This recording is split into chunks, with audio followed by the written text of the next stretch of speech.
Pan-European Pension.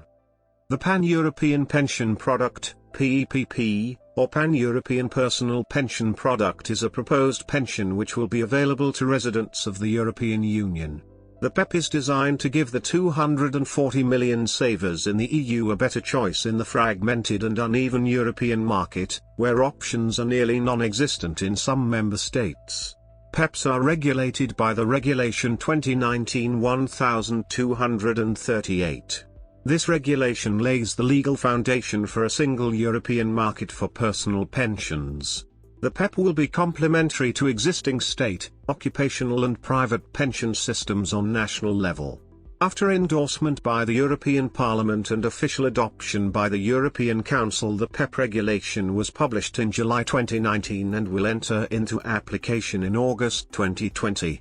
The first PEPPs are expected to be offered in late 2021.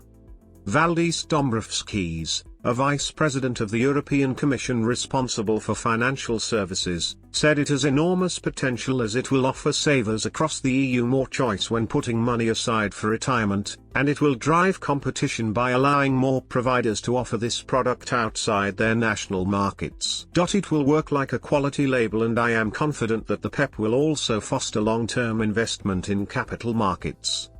Jyrki Katainen, Vice President responsible for jobs, growth, investment, and competitiveness, added, "The agreement achieved by the European Parliament and the Council on PEPP is a major milestone on the road to addressing pension gaps and demographic challenges and a major achievement in completing capital markets union. It will benefit consumers and providers with a strong framework for personal pensions through a new product with strong consumer protection and enhanced cross-border competition." Gabriel Bernardino, chairman of the European Insurance and Occupational Pensions Authority, (EIOPA), said, "The current macroeconomic environment with persistent low and negative yields requires the rethinking of long-term retirement savings solutions. The implementation of the PEPP regulation is an opportunity to build an appropriate regulatory basis for the design and monitoring of innovative and cost-effective products that could enable European savers to reap the benefits of sustainable growth." The European Union is committed to fighting old age poverty. Currently, only 27% of Europeans between 25 and 59 years old have enrolled themselves in a pension product. With the PEPP, the EU is responding to changing demographics due to the aging of the population, the modern forms of labor, and embracing the opportunities of digitalization. This PEPP is designed to give savers more choice and provide them with more competitive products, while enjoying strong consumer protection. Moreover, a more developed market for personal pensions in the EU will channel more savings into long-term investments and thus contribute significantly to develop a capital markets union, CMU. According to a study by Ernst & Young to the European Commission, personal pension assets under management in the EU 28 are expected to grow from €0.7 trillion in 2017 to €1.4 trillion without PEPP and €2.1 trillion with PEPP by 2030. The PEPP offers additional incentives for people to save for their pension, alongside the occupational and state-based pensions available today. PEPPs will be available to all residents in one EU member state, no matter if they are employed, unemployed, self-employed or studying. PEPPs could be particularly attractive to both mobile citizens and self-employed individuals who are not participating in state-based or occupational pension provisions. A PEPP can be offered by all providers that fulfill certain criteria provided by the PEPP regulation, including insurance companies, banks, asset managers, certain investment firms and certain occupational pension funds, Institutions for Occupational Retirement Provision Directive 2016. A PEPP can be sold by investment firms authorized to provide investment advice, or any insurance intermediaries. To sell a PEPP, it is not mandatory for providers to be the designers of the product. It can be expected that traditional players such as insurance companies and asset managers will be among the first players to offer a PEPP. But PEPP could also be an opportunity for new fintech players to enter the market with innovative solutions competing with more traditional providers such as insurance companies. The European Insurance and Occupational Pensions Authority, EIOPA, will maintain a central register in which it will register all PEPPs. This register will be made publicly available in electronic format. Content. The core elements of the PEPP are: digital disclosure and distribution. PEPP will be a modern product that can be distributed and purchased online, which will make it more attractive for young Europeans. The PEPP regulation explicitly allows either fully automated or semi-automated advice. This can help to reduce barriers to entry, create new cross-border opportunities, and ultimately reduce the costs of distributing the PEPP. Full transparency. Fees and costs will be transparent, disclosed via a simple key information document, KID, supplied before the purchase, as well as a standardized pension benefits statement during the product lifetime. Full mandatory advice. Consumers will also benefit from full mandatory advice, with a suitability test for all PEPP savers, to enable them to make an informed decision before purchasing a product. They will also benefit from personalized advice before retirement in order to choose the most suitable form of outpayments to their needs. Cross-border portability. Providers will be able to offer PEPPs on a pan-European basis, allowing savers to continue saving in the same product, when they change residence across borders in the EU. In case portability is not available, consumers can switch providers free of charge or can continue to contribute to the PEPP of the previous country residence. However, PEPP can be offered only on the EU territory. A simple and affordable default option. All PEPP providers have to offer a simple and affordable default option called the basic PEPP. For the basic PEPP, costs and fees capped at 1% of the accumulated capital per year. The basic PEPP will also offer capital protection to ensure that savers recoup the capital invested, without taking into account the impact of fees and inflation. A right to switch. PEPP savers will be able to switch provider or choose a different investment option after a minimum of 5 years from the conclusion of the contract and, in case of subsequent switches, after 5 years from the most recent switching. The PEPP provider may allow PEPP savers to switch investment options and providers more frequently. Flexible payout. PEPP providers can offer PEPP savers one or several types of outpayments, annuities, lump sum, regular drawdown payments, tontine-style drawdown payments, or a combination of these. Savers will be able to choose the form of outpayments for the decumulation phase when opening an account. If available, savers will be allowed to modify the form of outpayments. Member states may incentivize different forms of outpayments. Sustainable investment. Providers are encouraged but not forced to take into account environmental, social and governance, ESG, factors in their investment decisions. Given the expected market size and the long-term nature of pension products, PEPP could contribute significantly to the EU sustainability agenda in the financial sector. The PEPP saver can choose between a maximum of 6 investment options. All providers have to offer a basic PEPP. The basic PEPP is a simple, affordable and safe default option providing a level playing field among providers and full transparency for savers. For the basic PEPP, costs and fees capped at 1% of the accumulated capital per year. This includes all costs for administration, asset management and distribution. Any costs linked to additional features, for example payment in case of death, or a capital guarantee that are not required shall not be included in the cost cap. The basic PEPP aims at preserving the saver's capital at retirement and cover the contributions during the accumulation phase after deduction of all fees and charges. Depending on the type of capital protection, there will be 2 types of basic PEPP.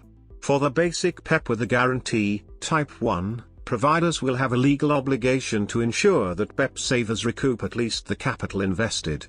The basic PEPP with other risk mitigation techniques, type 2, shall be consistent with the objective to allow the PEPP saver to recoup the capital, but without any legal obligation to recoup the capital. The PEPP does not cover tax incentives. It is up to the member states to offer any tax incentives or not. In order to create a level playing field for PEPP and existing national pension products, the European Commission encourages the member state to grant PEPP savers the same tax treatment as similar existing national personal pension products. Regulation. PEPP providers will be supervised by national authorities. The distribution regime of the PEPP follows a sectorial approach. Insurance companies and insurance intermediaries that distribute a PEPP will be subject to the Insurance Distribution Directive, IDD, while investment firms and other PEPP providers and distributors will have to apply the provisions of the Markets in Financial Instruments Directive, MiFID II. The European Insurance and Occupational Pensions Authority, EIOPA, is mandated to ensure a consistent implementation and supervisory of PEPP. EIOPA develops technical standards for implementation and supervisory, runs the central register of all PEPP products, monitors the evolution of the market and can even issue a temporary ban or restriction on specific PEPPs under certain conditions. EIOPA has established an expert practitioner panel on PEPP. The objectives of the expert practitioner panel on PEPP are to inform EIOPA's policy work, to test policy proposals and to act as sounding board for EIOPA. The panel consists of high-level experts with a diverse set of experiences and expertise, from insurance companies, asset managers, NGOs and universities. Member of the expert practitioner panel on PEPP. In December 2019, EIOPA launched a public consultation on its approaches for regulating key aspects of the PEPP. The consultation paper sets out EIOPA's current stances to approach the regulation of key aspects of the PEPP. In developing the proposals, EIOPA sought input from the supervisory community of the insurance and pension sectors, the other European supervisory authorities, and conducted an active dialogue with EIOPA's stakeholder groups and the expert practitioner panel on PEPP. Gabriel Bernardino, chairman of EIOPA, said, "EIOPA invites all stakeholders to contribute to this consultation in order to ensure that the PEPP will be a success for the benefit of European citizens." Key topics addressed in the public consultation are: Timeline. The idea of a single European market for private pensions is part of the European Commission's plan to strengthen the Capital Markets Union, CMU, by creating a single market for capital in the EU. The history of PEPP dates back to 2013, when the European Commission tasked the European Insurance and Occupational Pensions Authority, EIOPA, to work towards a single European market for personal pensions. This resulted in a preliminary report on a single European market for personal pensions published in 2014. In September 2015, the European Commission launched the Capital Markets Union, CMU, action in order to build a true single market for capital across the EU member states. In this, the European Commission called for an exploration of ways to support personal retirement savings with the appropriate level of consumer protection and build a single EU market.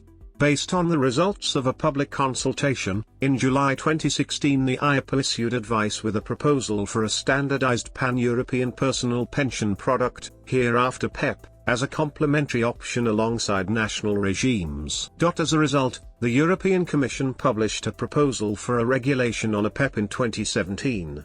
The proposal was accompanied by a recommendation to the member states on the tax treatment of personal pension products and a study on the feasibility of a European personal pensions framework conducted by The legislative proposal was discussed and further developed by the co-legislators.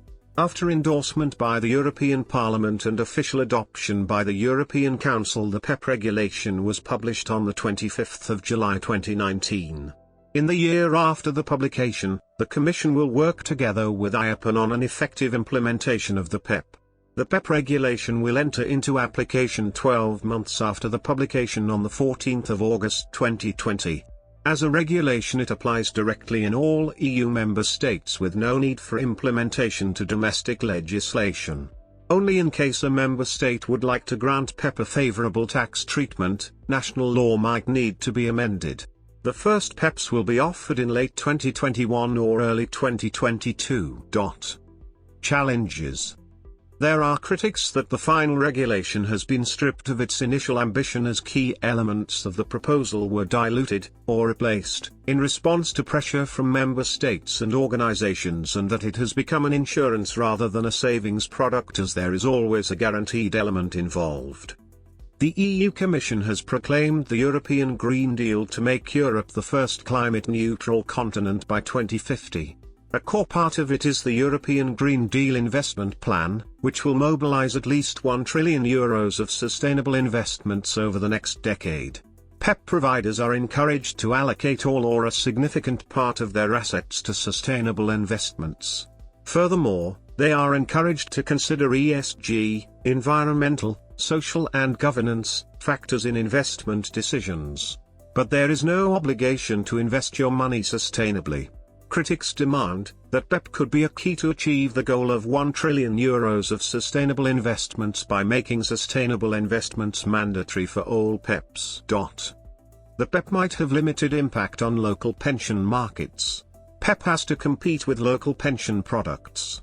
In June 2018, the European Federation of Financial Advisors and Financial Intermediaries, FESIF, warned that Europe is still not dealing with the tax treatment of pan-European pension products. Secretary-General Simon Kolbok said the biggest question facing PEPs is the tax treatment it will receive, and that is the main question people are asking, and it is the elephant in the room. Whether the PEP will receive similar tax incentives as local products will depend on the member state. Critics argue that the tax element is crucial if it is going to take off, meaning that contributions should be tax-exempt, and that this will make or break the PEP. Also, many European countries already have a wide range of well-established personal pension products, so PEP might become more relevant in countries with less developed pensions systems.